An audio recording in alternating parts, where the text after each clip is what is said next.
Olá, bem-vindos a mais um vídeo aqui no Rede Poderosa. Esse aqui é o resumo das leituras de fevereiro.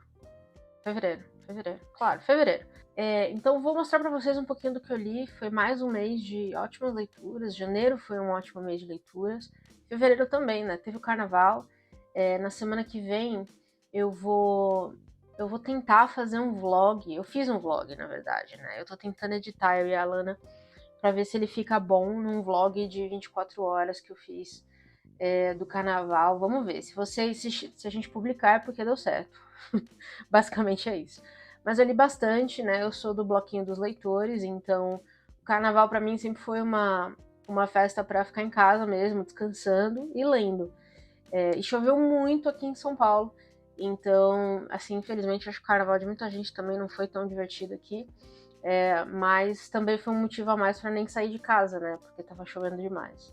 Então eu acabei lendo bastante e vou contar para vocês um pouquinho do que eu li esse mês. Eu vou de trás para frente, né? Do que eu li por último ao que eu li primeiro, porque já tá na ordem. Por algum motivo eu fui deixando na ordem. Eu li SPQR, que significa Senado. Como é que é? Tem um significado. Senado Popular, Queiro Romano, uma coisa assim. Significa alguma coisa de Roma. É isso, basicamente. Mas Mary Beard é uma historiadora. E ela estuda, acho que há 40 anos, Roma, o Império Romano. E ela já tem, acho que 3 ou 4 livros sobre Roma. E depois que eu li O Infinito em um Junco, eu percebi o quão pouco eu sei sobre o Império Greco-Romano. Tudo que eu sei quando eu penso em Roma é ficção, né? Eu sei a peça Júlio César, eu conheço a peça Júlio César de Shakespeare, que é baseada numa história real, mas é ficção. Quando eu penso em gladiadores, eu penso em Russell Crowe, né? O filme, então entendedores entenderão. Então eu sei muito pouco, eu lembro muito pouco das aulas que eu tive na escola, possivelmente, sobre Roma. E tem muito do que eles criaram que pautam até hoje, né, a nossa sociedade.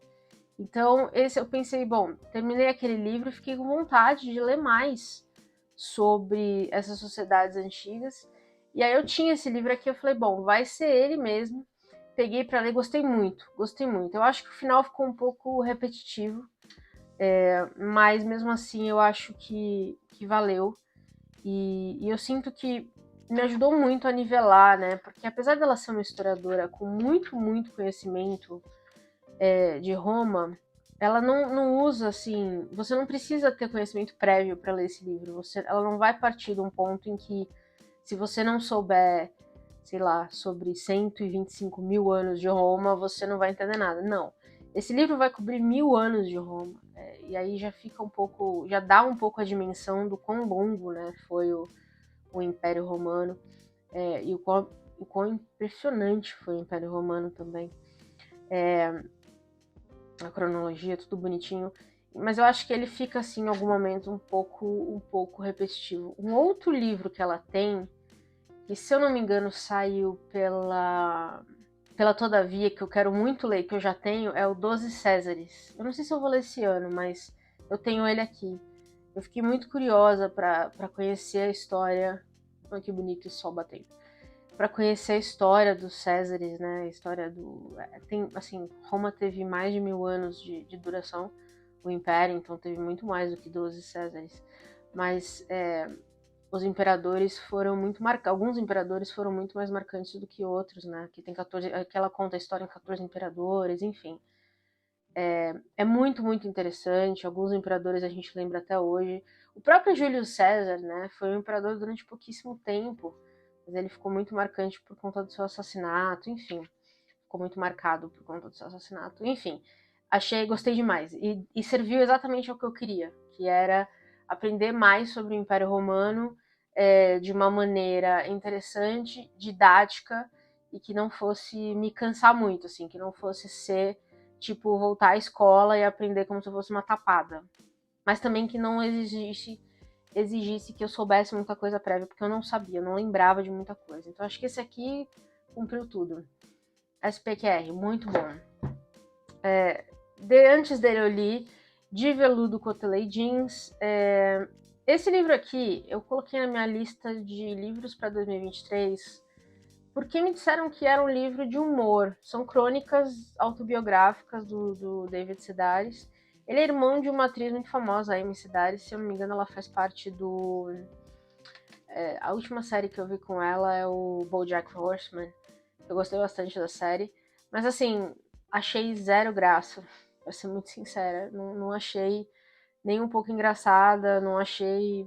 Achei ok. Tipo, li...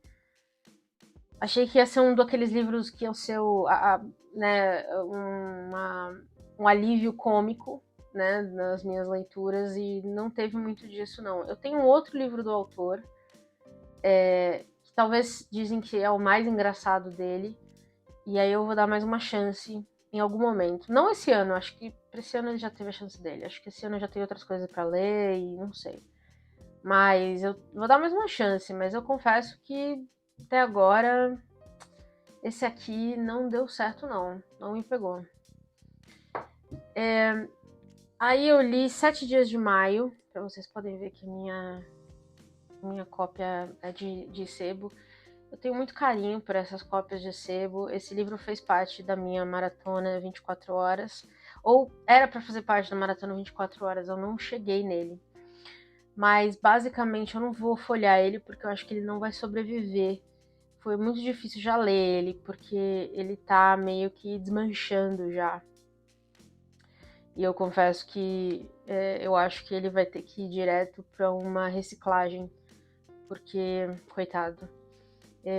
Mas eu tenho muito carinho por esses livros de sebo. Ele não tem uma edição mais recente. Essa aqui realmente foi a única que eu consegui, pelo menos. Que eu saiba, não tem uma mais recente. Mas é um livro que fala de um golpe militar que está sendo planejado nos Estados Unidos. Em maio de 62. Foi quando o livro... Na verdade, o livro saiu em 63, mas o golpe estava sendo planejado na década de 70.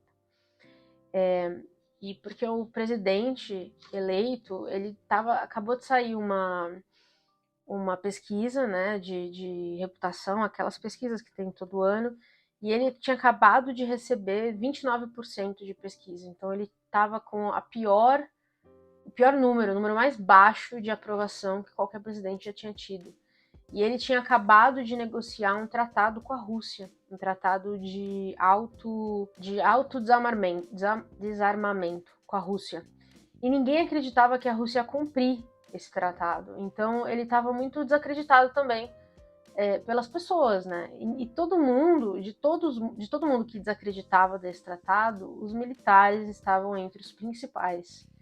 Um dos militares, o Coronel Scott, era muito famoso por ter lutado na Segunda Guerra e na Guerra da Coreia e tudo mais. E ele era muito popular. Então ele inclusive já era até cotado para ser o próximo presidente dos Estados Unidos. Então ele tinha muito poder ele já tinha muito poder político e ele tinha muito poder dentro dos militares. E aí um coronel de segunda linha, o Diggs, que a gente conhece ele como Diggs, ele desconfia, ele trabalha na área de comunicação, ele trabalha com o Coronel Scott, mas ele desconfia que um dia um amigo dele chega e fala, pô, Diggs, eu tô indo lá para aquela base perto de El Paso, trabalhar no Ecomcom. E o Diggs acha estranho, porque ele nunca ouviu falar de Ecomcom. E ele normalmente tem que saber tudo o que está acontecendo em comunicação, né? Ele tem uma patente alta, ele tá liberado para saber tudo o que está acontecendo.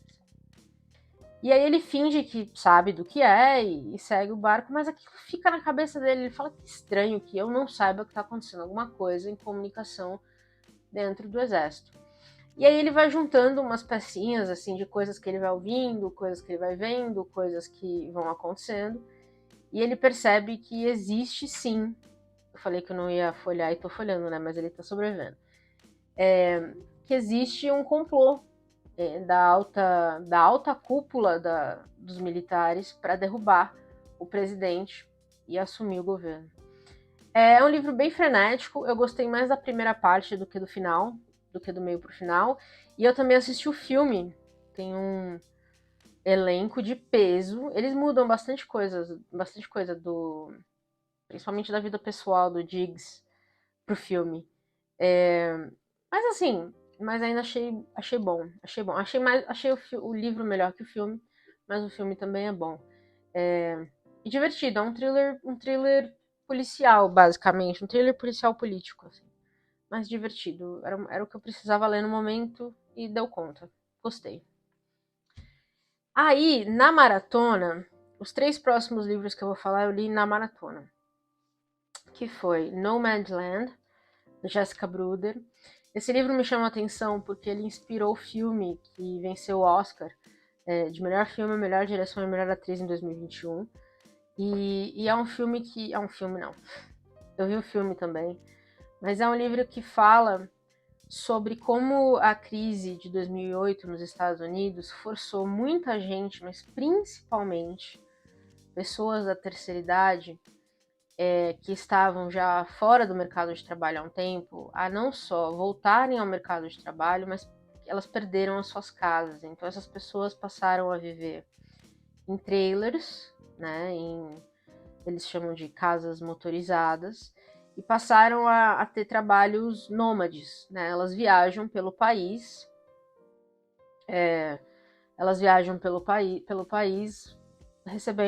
conseguindo o trabalho que puder ter, assim, a van, o carro são as suas casas, porque elas não conseguiam mais pagar aluguel e muitas tiveram a casa reembolsada pelos bancos.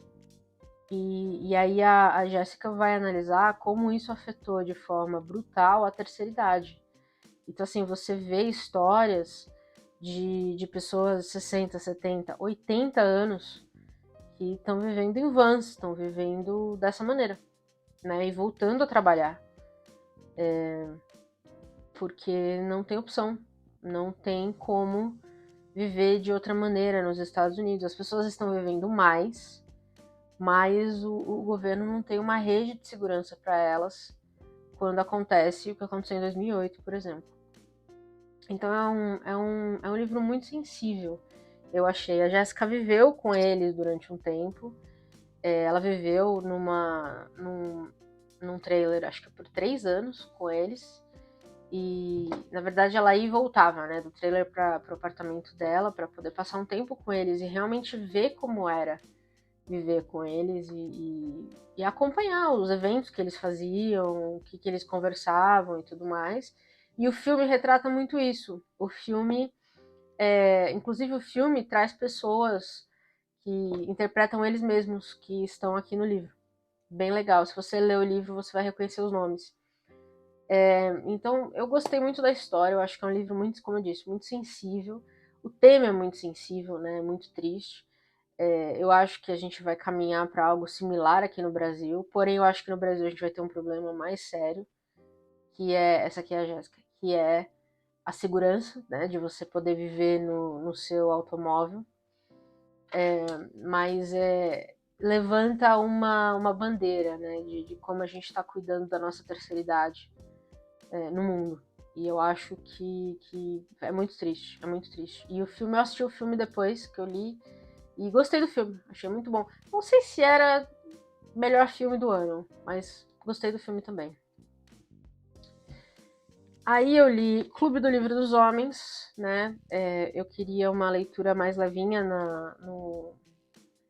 na maratona. Esse aqui eu peguei para ler bem no momento mais tenso da maratona, que é no bloco, assim, da 1 da manhã às 4 da tarde, não, das 4 da manhã, ou que normalmente é quando eu fico mais cansada. E aí eu peguei esse livro aqui para ler, que basicamente é um livro, é um romance, mas é um clube do livro montado de um jeito completamente diferente, né? Então a história é que o Gavin descobre que a esposa dele, ele e a esposa namoraram durante poucos meses e aí ela rapidamente engravidou. E ele é um jogador de beisebol muito famoso. Então eles casaram, tiveram filho, tiveram 2 meninas gêmeas. E eles vivem bem, assim, eles parecem que têm um casamento sólido e tudo mais. Mas um belo dia ele descobre que nos 3 anos que eles estão casados, que ela sempre fingiu na cama, assim, que ela nunca foi Ela nunca esteve feliz. Vamos dizer assim. E ele fica horrorizado com a ideia. É muito doido. Ele fica basicamente horrorizado e isso cria uma crise no casamento. Absolutamente uma crise no casamento. Mas é óbvio que isso é só um sintoma de alguma coisa, né, que tá acontecendo. Mas ele não vê assim, ele vê esse como o problema principal. Mas para ela, isso é um sintoma já de ela tá infeliz com outras coisas, ele é muito focado no trabalho, ele quase nunca tá em casa. E ela já quer pedir o divórcio, ela já tá meio cansada, né? Ser esposa de atleta, acho que não deve ser muito simples. E aí o que acontece é que ele vai desabafar com os amigos do, do time. E eles levam ele para um grupo de vários caras que sentam e entregam para ele um livro e falam, olha, o livro chama Cortejando a Duquesa, acho. Eles falam, cara, você precisa ler esse livro porque você vai aprender a reconquistar a sua mulher. A Condessa, perdão. E a gente tem trechos desse livro dentro do livro. Então é uma história dentro de uma história. E ele acha uma piada. Como é que vocês vão me dar um livro pra eu ler nesse momento de crise da minha vida? O que esse livro vai me ensinar? E é um livro, assim, é bem esses livros que você imagina mesmo, né? Um duque, uma duquesa, um conde, uma condessa, que vão casar e o cara tem que conquistar ela. É bem romancezão mesmo, assim. Mas os caras começam a explicar pra ele que você precisa ler o que a sua esposa lê, você precisa entender a linguagem de amor dela. É uma conversa muito interessante sobre comunicação no relacionamento. No final é divertido, li rápido, é uma leitura rápida e bem divertidinho. Acho que serviu exatamente para o que eu queria, que é um livro rápido para você passar o tempo. Tem umas cenas mais hot, se você quiser, mas bem divertido. Aí eu li Correio Noturno, da Roda Baracá, vencedor do Prêmio de Ficção Árabe de 2019. Esse aqui, acho que foi uma das minhas melhores leituras desse... Acho não, foi uma das minhas melhores leituras do mês. Muito, muito, muito bom. Ela começa com 5 cartas, então você vai ver... Ele é separado em 3 partes. Mas ela começa com 5 cartas, então a gente vai ter 5 cartas de 5 pessoas que não se conhecem, mas uma carta vai chegar na mão da pessoa seguinte de maneiras completamente aleatórias, assim, apesar de elas não se conhecerem. E nessas cartas, essas pessoas vão abrir o coração, assim, elas vão falar de coisas que elas talvez nunca falassem para ninguém, né? Então eu vi uma pessoa morrer, deixei ela lá para morrer, eu matei uma pessoa, esse tipo de coisa, coisas que você nunca falaria para ninguém. E essas cartas nunca são enviadas, elas nunca chegam onde elas têm que chegar, para quem elas deveriam ir. Elas chegam para essas outras pessoas. E aí, a segunda parte do livro, eles chamam de ecos. Porque apesar das cartas nunca chegarem onde elas devem chegar, toda ação tem a reação, né? Então, o que vocês fizeram, o que essas pessoas fizeram, todas as ações que eles tomaram, vão ter reações. Então, a gente vai acompanhar algumas dessas reações. Então, é muito interessante, é muito criativo, eu achei. É muito criativa a forma como ela conta essas histórias e muito dolorida, né? A gente está aqui em algum país do mundo árabe, então algumas dessas histórias a gente sabe que vão ter consequências muito pesadas, né? Então a gente tem uma mulher que é forçada a se casar muito jovem, a gente tem um homem que é homossexual, então assim, pessoas que a gente sabe que vão sofrer consequências bem sérias, pelo que eles estão contando aqui. Então, gostei muito, muito mesmo, e contadas de maneira... O que ela conta aqui é contado de uma maneira muito sensível, muito bonita. Gostei bastante. O segundo, que talvez vai entrar na minha lista de preferidos do mês, é O Último Dia de um Condenado, do Victor Hugo. Esse foi o primeiro livro do Victor Hugo que eu leio. Ele tá velhinho. Esse aqui eu peguei também de sebo, tá velhinho. Folhas Brancas, que ódio. Estação Liberdade também é foda. Mas esse livro aqui, ele conversa muito com Crime e Castigo e com O Estrangeiro, que eu li no final do ano passado. Se eu não me engano, em novembro, eu comentei. Mas basicamente o Victor Hugo cria um manifesto anti-pena de morte. E aí ele coloca a gente, isso aqui foi escrito em 1832, se eu não me engano, ele coloca a gente para ver o último dia de um homem condenado à morte. Né, e como é que tá sendo, a gente tá na cabeça dele. E a gente sabe que ele foi condenado à morte por um crime que ele cometeu.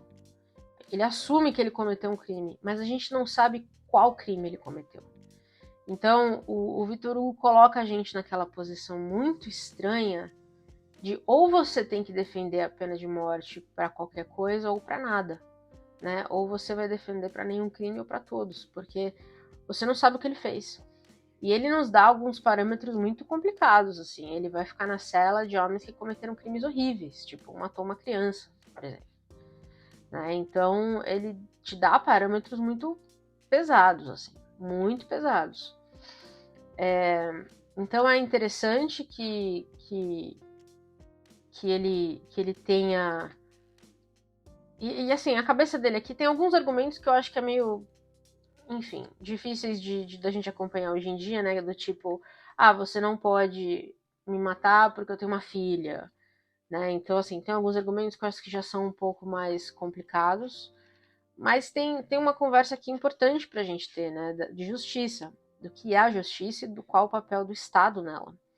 E aí, como eu disse, eu acho que ele conversa muito com crime e castigo e com estrangeiro.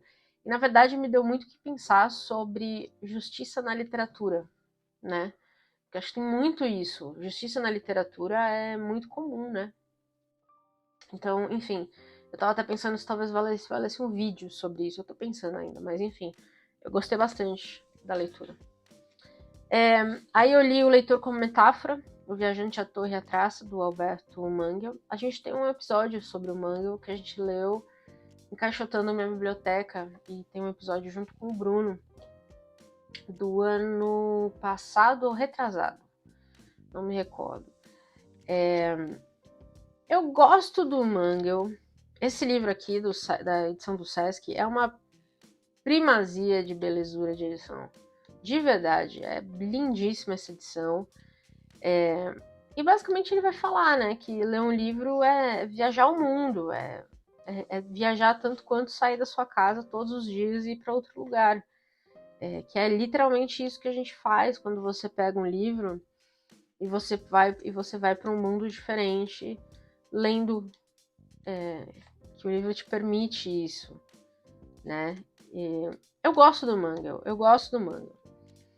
Mas eu tenho algum bloqueio, assim, que eu sempre acho que falta alguma coisa para eu amar o manga. Eu não sei explicar. Eu sempre gosto do livro dele, mas eu sempre sinto alguma falta, alguma coisa que clique, assim, pro final, assim, pra eu fechar o livro e falar, meu Deus, que incrível, eu amei. Eu não sei, eu acho que sempre falta alguma coisa. Esse livro, eu sei que ele escreve livros para amantes de livros, eu adoro isso, né? Por exemplo, esse livro aqui ele fala muito sobre amar ler, assim. Dizem que o importante é a vida, mas eu prefiro ler, por exemplo. Esse livro é incrível para isso, né? Mas eu confesso que eu fechei o livro e falei, bom, tá. Gostei muito, mas não amei. Eu gostei mais da edição, talvez, do que do conteúdo. A edição tá muito bela. Muito bela. E talvez seja por isso que eu vou guardar esse livro. Mais do que pelo conteúdo dele em si. Mas enfim.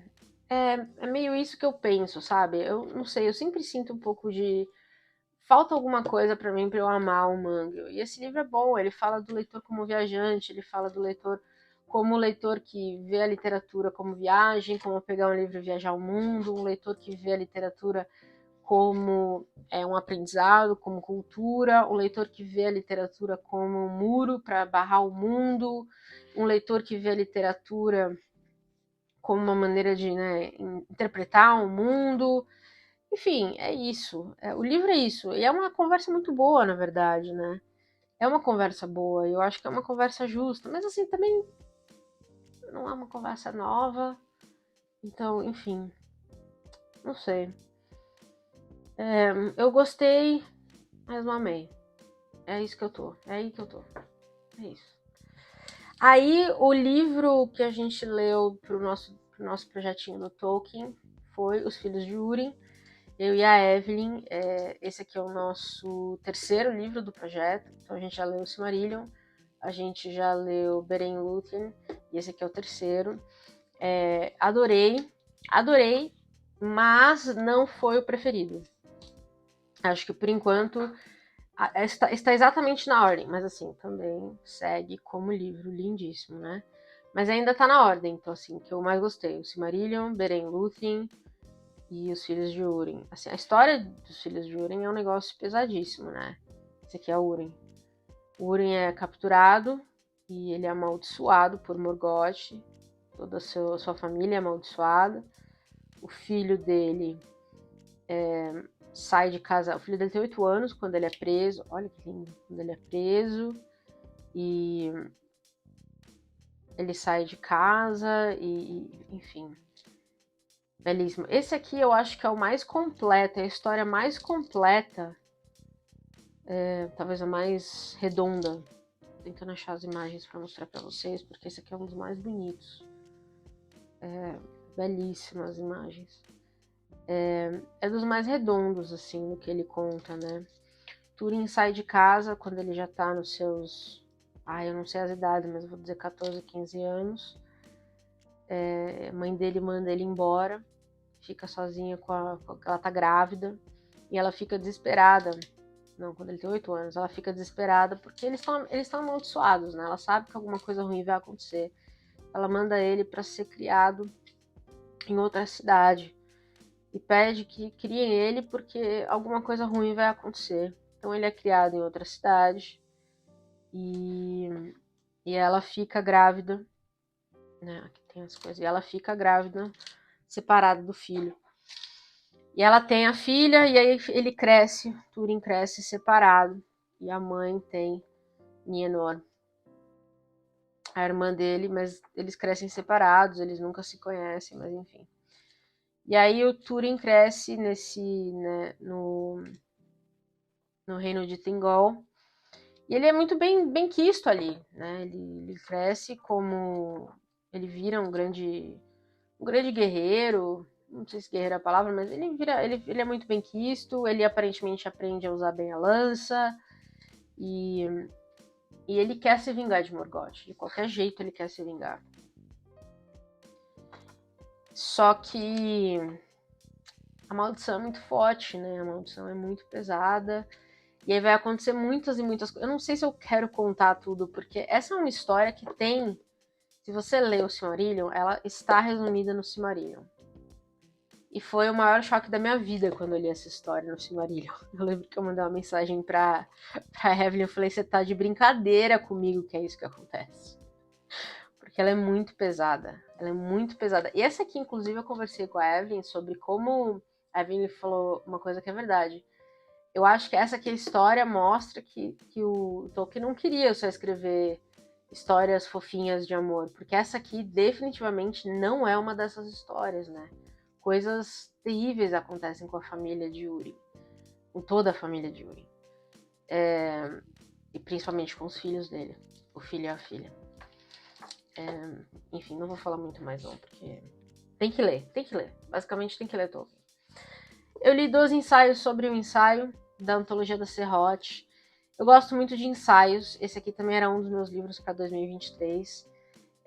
Eu gosto de ensaios e esse aqui é uma antologia que busca falar sobre a teoria do ensaio, que eu não conhecia muito, para ser sincera. Então, se você olhar aqui a organização, eu adorei essa organização, que conceitualiza o que é ensaio, mostra pra gente como ela veio. Então, assim, basicamente aqui no conceito, a gente vai entender um pouco onde surgiu os ensaios, que foi lá com Montaigne, Michel de Montaigne na França, dizem que ele foi o primeiro grande ensaísta. Aí a gente vai para a Inglaterra, onde surgiram os próximos ensaístas, o Francis Bacon talvez seja o mais famoso. Aqui um pouco de teoria. Aí ele traz para a América Latina, que é muito legal, e inclusive os ensaios do Herman e do Paulo Roberto foram 2 dos meus preferidos. E aí ele traz para temas mais gerais. Eu achei essa organização sobre os ensaios incríveis. Essa organização tá incrível. E as escolhas dos ensaios, né, os temas, foram muito boas. Então, o Paulo Roberto fez um trabalho maravilhoso aqui de escolher os ensaios e de organizar de uma maneira que, para quem gosta de ensaios e quer aprender sobre, né, se você quer ter essa conversa mais metafísica sobre o que são os ensaios, lendo ensaios, deu muito certo. Eu gostei bastante. Então, recomendo muito. Se você quer entender melhor de onde vêm os ensaios e como a gente chegou onde nós estamos hoje, recomendo bastante essa antologia aqui da Serrote. Vende no IMS, na lojinha deles. E aí eu li Destransição Baby, que foi o meu terceiro livro preferido do mês. Quer dizer, mais um preferido do mês, eu devo dizer, da Torrey Peters. Esse livro aqui, ele vai falar muito sobre questão de gênero e questão de maternidade, social, o que é ser pai, o que é ser mãe, o que é uma família, basicamente, né? Então a gente vai acompanhar a família, não a família, a gente vai acompanhar a Reese, que é uma mulher trans, que antes tinha um relacionamento com a Amy, que também era uma mulher trans, só que um belo dia a Amy decide destransicionar, e a Amy vira Ames. E ela passa a viver a vida dela como um homem, né? Um homem cis, hétero, porque aí ele tem relações com mulheres. E um belo dia, o Ames engravida uma mulher. Porque ele tem, no trabalho dele, ele tem um relacionamento com a chefe, que aí tem suas próprias, né, suas próprias questões ali, políticas. Ele tem um relacionamento com a chefe e ela engravida. E o Ames fica um pouco desesperado, porque o Ames, apesar dele ter destransicionado, ele ainda não consegue se ver como um homem completo. Ele ainda tem ele ainda tem uma certa questão com a sua própria identidade e se vê também como mulher. Tanto que essa questão de ser pai mexe muito com ele, porque ele não sabe ainda se é isso que ele quer.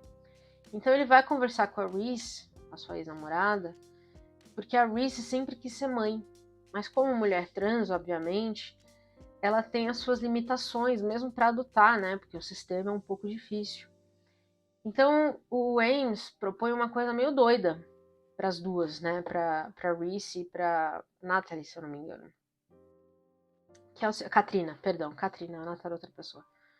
Para Katrina, que é a mulher que está grávida, que é o seguinte: e se a gente formasse uma família nós três, né? Vocês duas querem ser mãe. Eu não sei ainda que tipo de papel eu quero ter nessa família, mas eu quero fazer parte dessa família. Mas vocês duas querem ser mãe, e eu tenho certeza que essa criança vai ter muita sorte de ter vocês duas como mãe. E eu vou fazer o meu papel. Eu só quero tempo para definir esse papel. Então o livro todo elas conversando, as três, sobre esse papel, sobre o que vai ser, né? O que vai ser essa família, como que elas vão se organizar, o que vai acontecer, vai dar certo ou não. E é isso que a gente vai acompanhar. E eu achei muito bom a história, a forma como ela é escrita. A gente vai embrenhar aí pelas relações, né? Pelas relações das mulheres trans. A Reese é uma mulher muito aberta com as questões que ela tem. A Katrina é uma mulher muito aberta com as questões que ela tem. A Ames tem muitos problemas ainda né, das próprias questões pessoais que ela tem, então a gente também vai ter que passar por isso junto com ela. Então é muito, muito interessante acompanhar tudo isso. E é o que eu falei, eu acho que levanta a questão de, né, o que é o pai, o que é uma mãe, o que é uma família. E o que importa, tudo isso. Então é um livro que dialoga muito com o livro que a gente leu em janeiro, aqui no podcast, que foi O Parque das Irmãs Magníficas, né, que também fala muito sobre mulheres trans e maternidade também. Então eu acho que ler os dois, assim, um no mês, outro no outro, tem sido muito interessante para me fazer pensar muitas coisas. Recomendo bastante, gostei bastante dessa leitura. Aí eu li Coração das Trevas, do Conrad. Aparentemente só eu não sabia que esse livro tinha inspirado Apocalipse Now, né? Só eu estava no escuro sobre isso. É um livro curtinho, mas eu vou falar um negócio. Foi denso para ler esse livro, hein? Foi intenso ler esse livro. E eu gostei mais dessa segunda parte, do pós-fácil aqui que ele coloca, que é o Persistência de Trevas. Não, não é isso. Desculpa. Ele tem duas partes, né, o livro. Quer ver? E eu gostei mais da segunda parte aqui. Um Posto Avançado do Progresso, 1896, que é, na verdade, um prequel, né? Que é antes, se passa antes da história, meio que explica a história de Coração das Trevas. Eu gostei mais dessa segunda parte. Mas, basicamente, a gente vai lá pro Congo, o Congo belga, que era uma ocupação, uma colônia, que a gente sabe que tinha uma colônia, que era uma colônia, uma ocupação muito violenta, né? As histórias do Congo belga são incrivelmente violentas. E principalmente a gente vai para um canto, assim, para o meio de uma floresta, em que dois homens são meio que abandonados ali, né? E eles ouvem o tempo inteiro sobre esse coronel Kurt, acho que é. Sobre esse coronel Kurt, que esse coronel Kurt ele vem de Marfim, que esse coronel Kurt é isso, que esse coronel Kurt é aquilo, e eles têm que ir Kurtz. Esse coronel Kurtz é isso, que ele é aquilo, que ele é aquele outro, que eles têm que resgatá-lo, que eu não sei o que lá. E eles têm muita curiosidade sobre isso. Esse livro, a história toda é contada pelo Marlowe, que é um britânico que acaba lá porque ele fala francês e ele tem um barco e ele vai ouvindo as histórias e ele tá recontando essas histórias quando ele volta para casa. Mas ele fica chocado com o que ele encontra no Congo belga quando ele fica sabendo das histórias. E ele fica cada vez mais chocado quando ele ouve as histórias do Kurtz. Porque o Kurtz parece ser...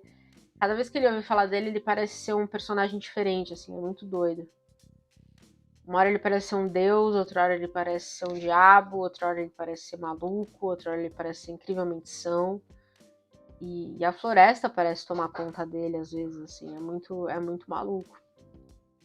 Eu achei um livro bem denso. O filme, pelo que eu vi, assim, assumiu bem essa sensação, porque eu fiquei com a mesma sensação no filme. É bem denso. Mas eu gostei muito. Mas como eu disse, eu gostei mais da segunda parte do que da primeira. Enfim. Aí eu li a Revoada do Dragão, da Adriane Figueira. Esse foi meu livro de poemas do mês.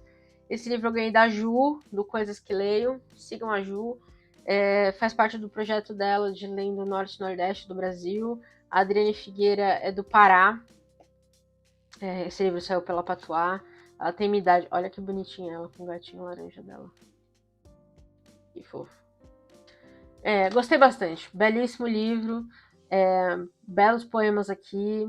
Ela é muito influenciada aqui pelo... O gato dela chama John Lennon. Ela é muito influenciada aqui, por exemplo, por Renato Russo. E acho que tem 1 ou 2 poemas que são inspirados por Renato Russo. Ou dedicados a Renato Russo. Então ela é bem millennial mesmo. Ó, para Renato Russo. Consegue ver? Eu gostei. Eu acho que é uma boa compilação de poemas para alguém tão jovem assim. Acho que ela é mais nova que eu, ou tem a minha idade. É incrível que ela tenha publicado um livro já e, assim, parabéns. Belo trabalho. Gostei de ter lido, gostei de conhecer o trabalho dela. Espero que conheça mais, espero que venha mais coisa por aí. E espero que ela e John Lennon apareçam mais na minha estante. E por fim, o primeiro livro que eu li no mês, e também um que eu gostei bastante, foi A Guerra da Papoula, da R.F. Kuang. Esse aqui é o primeiro de uma trilogia. Essa aqui já é a segunda série que eu começo esse ano, não terminei nenhuma ainda. Eu já comecei acho que 2. Essa série também é uma das séries que eu tô tava empolgada para ler esse ano, porque é uma série que vai lá pra China e vai misturar muito fantasia com mitologia chinesa. E era exatamente o que eu queria. Então eu gostei muito, muito mesmo. A gente vai acompanhar uma jovem aqui, uma jovem chamada Rin, R-I-N, e ela, eu tô tentando ver se tem, eu tava tentando ver se tem separações das coisas, mas eu acho que não tem. Esse livro aqui eu virei à noite pra ler, aliás, tá? Virei à noite pra... não tem, só tem as separações das... né, só tem as separações, mas beleza, é muito bonito. Enfim, as imagens são belíssimas, né? São belíssimas, né? Então a gente vai acompanhar a Rin, que ela mora com a tia, não com uma tia, ela é meio filha adotiva, assim, não sei se a gente pode chamar de tia, mas ela é meio filha adotiva, e ela vai ser casada à força com um cara, porque ela precisa, a família adotiva precisa de, assim, favores desse cara, e ela vai ser meio que a moeda de troca. Só que ele é um cara mais velho, aquela coisa meio nojenta, né? E ela fica desesperada porque ela não quer casar com esse cara. Então, ela decide que ela precisa passar na academia do país, que chama Keju. Mas o Keju, ele é... só que ele é muito difícil de passar. Você tem que ser, assim, o melhor aluno de todos os tempos, assim, o melhor aluno da província para passar no Keju. E pior, né? Ela não tem dinheiro, então ela tem que passar no Keju militar, porque é o único que dá da academia militar, porque é o único que dá uma bolsa em Cinegard. Qualquer outra academia, se ela quiser ser médica ou outra coisa, ela tem que pagar para estudar. Mas Cinegard, que é a academia militar, não. Você entra de graça, mas você tem que ir muito bem. E ela nunca foi uma aluna assim estelar, né? Porque ela sempre teve que trabalhar, porque ela é pobre. Então ela se mata para estudar com um professor, um tutor, e ela passa em primeiro lugar na província. Ela entra na academia militar.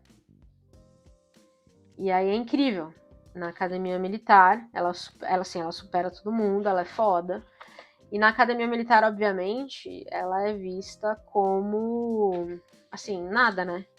Porque ela é muito pobre. E na academia militar existe uma hierarquia, porque os filhos da elite militar vão para a academia militar. Então, assim, é muito difícil uma pessoa pobre de províncias afastadas como a dela entrarem na academia. Então, ela é vista como, assim, um lixo, basicamente, e meio que tratada como um lixo, né? Então, tem essa questão de você... Essa primeira parte, vamos chamar de primeira parte, é meio que